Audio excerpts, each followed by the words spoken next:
Welcome to part 2 of this brief series about hypnosis. In this video, I'm going to talk about how hypnosis actually works. An important factor that comes into play in all of this is the primitive fight or flight response that is hardwired into every human being at birth.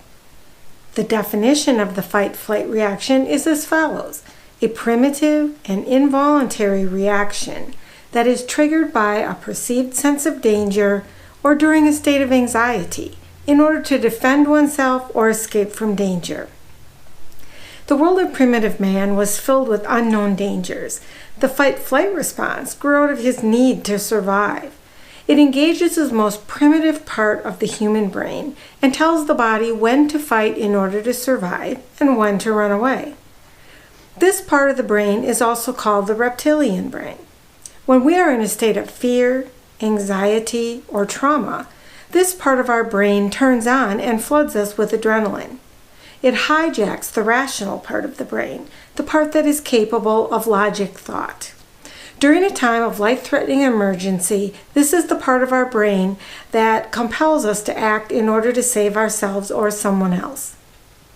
We learn by the process of association and identification.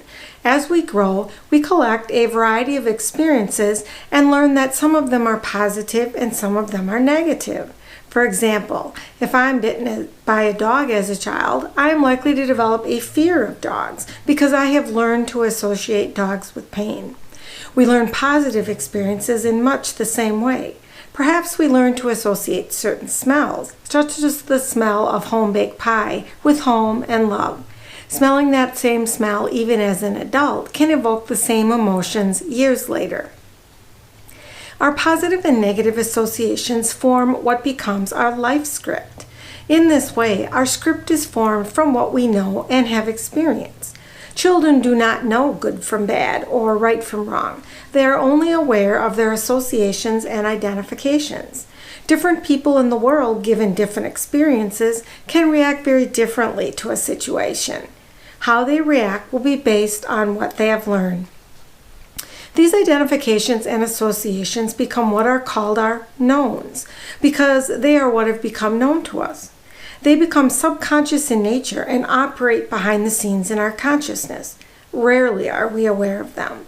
The person who has a fear of dogs does not see a dog approaching and think to themselves, "I see a dog approaching, I'd better activate my fight-flight response."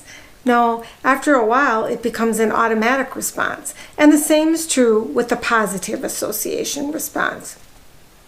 As we grow, our power of reasoning develops. Approximately between the ages of 8 and 12, we develop the capability to make decisions and develop a sense of willpower.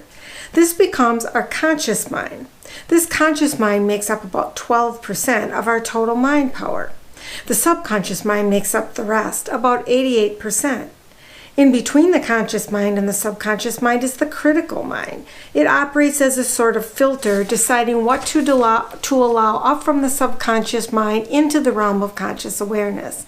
Before the critical mind develops, we don't have the ability to analyze, reason, and decide what is correct or not correct, because we haven't matured enough yet to do so.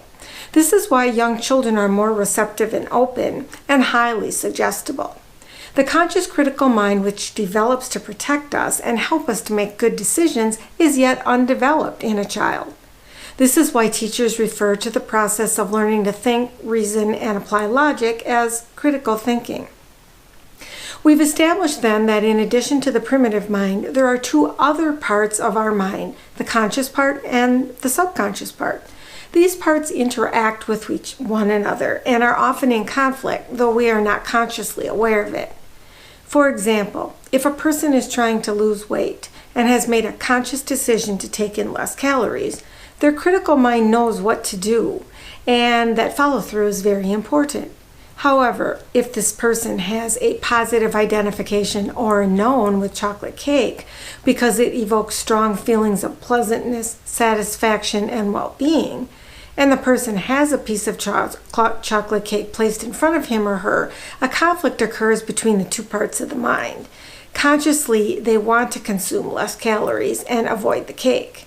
But subconsciously, the strong feelings override logic and reason, and the person gives in and eats the cake. These illustrate how the knowns operate behind the scene and have likely been repeatedly reinforced throughout that person's life. People don't realize this is how the process works. They think they should just be able to have willpower and stop their negative behaviors, but it does not work that way. The conflict between the subconscious and the conscious mind causes stress. When the person gives in to negative behaviors because of their knowns, it causes guilt, which causes more stress, causing a vicious cycle that ends in a self-fulfilling prophecy of, I'm weak, I can't do it, there's something wrong with me, etc., etc. This cycle can become very difficult to break.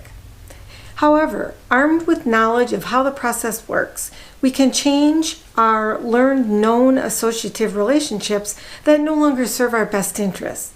And we can do it through the power of hypnosis. It literally has the power to transform our lives, especially once we understand how it works.